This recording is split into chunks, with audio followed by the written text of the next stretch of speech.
Почитуван господине Велески, со кое право вие говорите за затворање на фабрики, кога лично вие сте одговорен за затворање на неколку фирми во градов?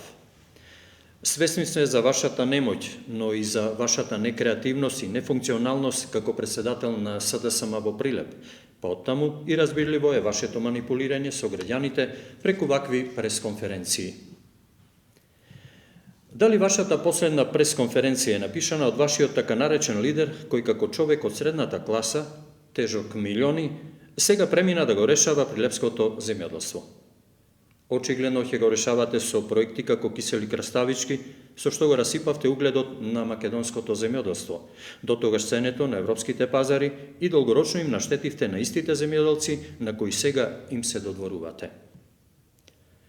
Со кое право говорите за доброто на земјоделците, кога Зоран Заев неодамна изјави дека според земјоделската политика на СДСМ ќе се намалуваат субвенциите на земјоделците?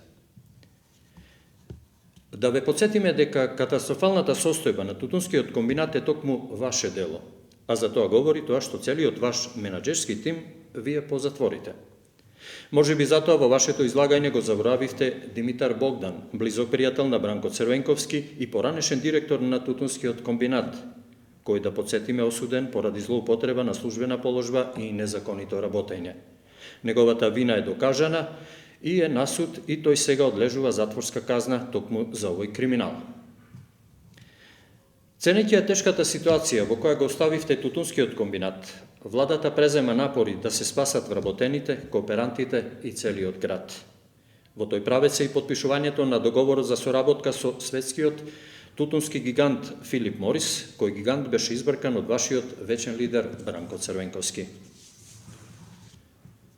Почитувани земјоделци, владата досега има инвестирано над 500 милиони евра во субвенции, при што наспроти кризата целосно обстоивме на дадените ветувања во програмата на владата. Оваа година се распределува 135 милиони евра од буџетот како подршка за земјоделството, а веќе за следната се предвидени нови 140 милиони евра за македонското земјоделство.